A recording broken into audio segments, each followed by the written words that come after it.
a childhood with an ex-convict for a mother, bullying in high school because of her fame, serious struggles with substance abuse. These are the most tragic details about Jodie Sweetin.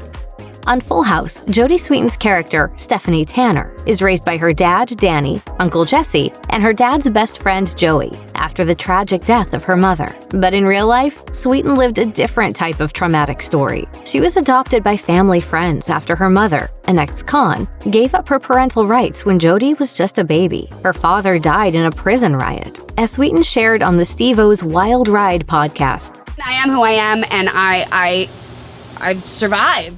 Explaining that she appreciates the good things in her life and that she's also grateful to have overcome her challenges. She said, "That's life, right? Like, you sometimes start off in a place and then it's not so bad." In 2021, Sweetin also revealed that she has since come to terms with her adoption. As she told the Allison Interviews podcast, "There's this point in your life where you finally kind of realize what happened, that it no longer becomes something about you, that it's like, oh, I wasn't wanted." They actually made the healthiest decision for me by allowing me to, be adopted by another family that could provide better.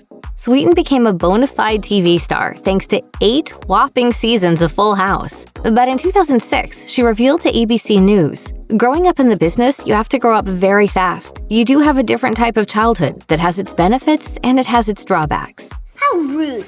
Dealing with how to handle the series cancellation was one of the drawbacks. Sweetin was just 13 years old when the plug was pulled on Full House. According to the Los Angeles Times, the cancellation occurred when the season 8 finale was already underway, leaving the cast, crew, and fans without a sense of closure. Sweetin explained to ABC, "There is a certain sense of loss when a series ends. It is kind of hard to figure out who you are when you've lost your job at age 13, when that was basically how you identified yourself." Even while she was starring on the series, Sweetin was still enrolled at a regular school and attended classes there as often as she could. But in her 2009 memoir, Unsweetened, the star revealed she was teased in elementary school for her fame. I want to transfer. Steph, I'm not going to let you change schools. I want to change dads. The bullying didn't let up once Full House ended either. In high school, Sweetin was immediately targeted by people teasing her about her acting career. At a freshman dance, when an older boy kissed her, she later found out that his girlfriend had dared him to kiss the famous new student. Sweetin explained that rumors about her started early, that she was never comfortable anywhere on campus, and that jokes about her wrote themselves. Sweetin has been candid about her struggles with substance abuse, including her very Full House-centric origin story. In her memoir, the actor revealed that she first got drunk at age 14 at her co-star Candace Cameron Bure's wedding. She wrote, "That first drink gave me the self-confidence I had been searching for all this time. That first drink, that was it. The key to everything I was missing in life. All I can remember was feeling like absolute hell." It's no big deal. I went out and had some fun. Fine, you're home. Let's just drop it. Fine.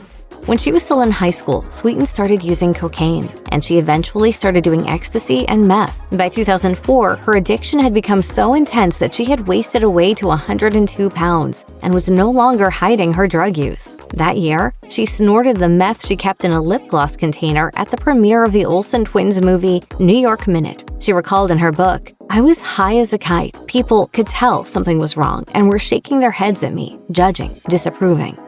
In 2002, Sweetin married LAPD officer Sean Holguin. She was 20 years old and reportedly wanted to focus on starting a family. But a couple years into the marriage, Sweetin started regularly using meth. As she told People, "It took 6 months from the first time I tried it to doing it all the time, all day, every day. It becomes this vicious cycle of doing it, feeling horrible afterwards, and then just wanting to get high again so you can escape feeling so low." 4 years later, Sweetin claimed that her law officer husband had no idea any of this was happening. She explained to the outlet, "The amount of lying and covering up was insane. I would be doing drugs in the bathroom and Sean would knock on the door, asking me if everything was okay, and I would just lie to him. I lied about why I wasn't sleeping, why I'd lost 30 pounds. I got down to about 100 pounds. In 2005, an intense night of partying that landed Sweetin in the hospital inspired her to get help. But in spite of her steps towards sobriety, the damage to her relationship was already done, and the couple was officially divorced in 2006.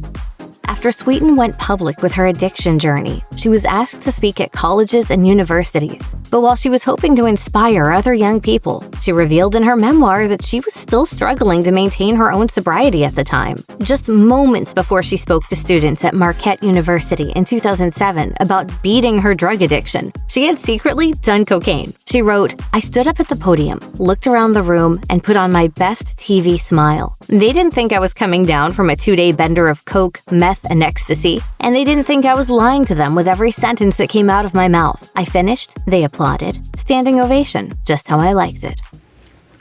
I better not. How come? I'm trying to quit.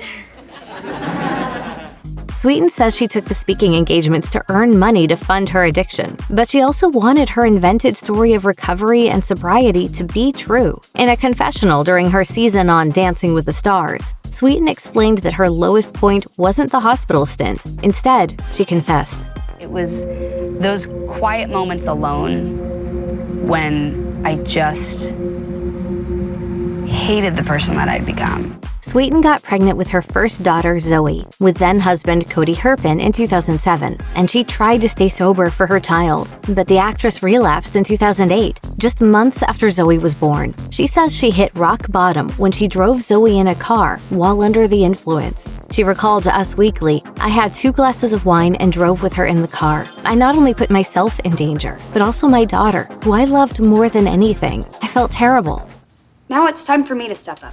Sweetin finally got clean on December 7th, 2008, when her rights as a parent were suddenly on the chopping block. After using alcohol and NyQuil before a flight to LA, Sweetin was informed that her drinking had triggered an emergency custody investigation. It turned out to be the wake-up call that she needed. She told the outlet, "From that day forward, I threw myself into going to AA and avoided people who do blow off their coffee tables." In March of 2017, Sweetin made headlines for a different aspect of her personal life. According to The Wrap, she had filed a restraining order against her former fiancé, Justin Hodak, after a violent argument. As official documents noted, Hodak was using marijuana and alcohol at the time and reportedly threatened to kill himself. He then escalated the conflict by pulling down a 7-foot bookcase, which blocked the doorway to the room that Sweetin was in, effectively trapping her there. He then threatened Sweetin with a gun. As Hodak later recalled to the Daily Mail, "Looking back, I feel terrible for what happened. It went too far. I'm super remorseful. I just don't know where it all came from, but there was no domestic violence. I would never hurt Jodie. It was a situation that could have been avoided."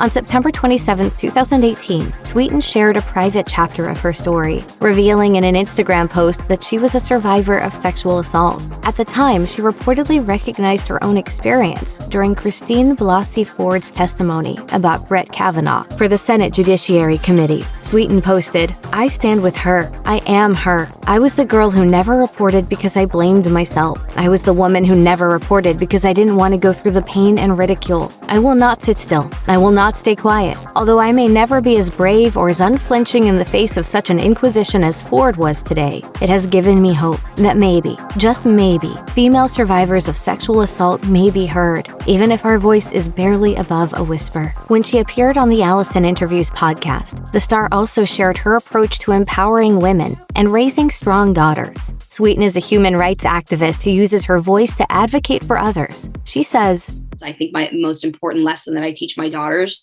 is how to be a strong woman and to love yourself.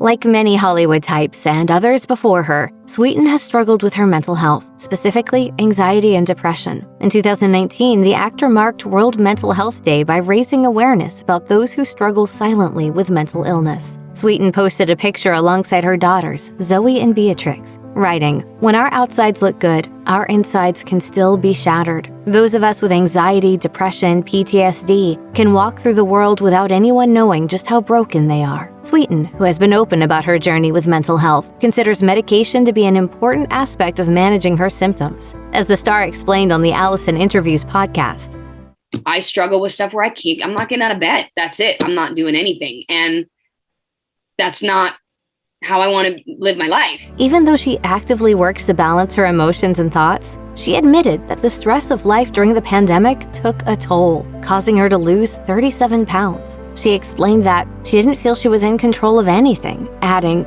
I have severe anxiety and depression anyway. Yeah. Really didn't do any favors for my mental health. Beloved actor and comedian Bob Saget's sudden death in January 2022 shocked the entertainment world and left a generation of TV lovers mourning his loss. Many Full House fans who grew up on the 90s sitcom felt like they had lost a surrogate dad, and Saget's TV daughters were all clearly rocked by his shocking passing. What's this for? For being an involved, loving father who sticks up for his daughter.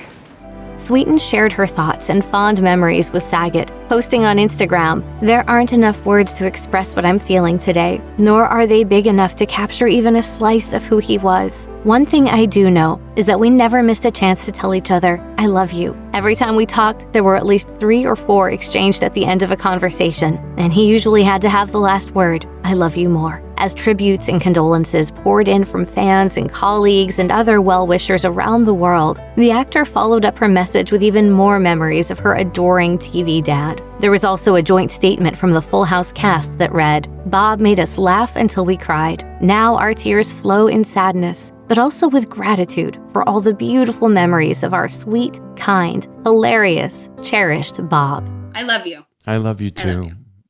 If you or someone you know is struggling with mental health, please contact the crisis text line by texting HOME to 741-741. Call the National Alliance on Mental Illness helpline at 1-800-950-NAMI 6264 or visit the National Institute of Mental Health website.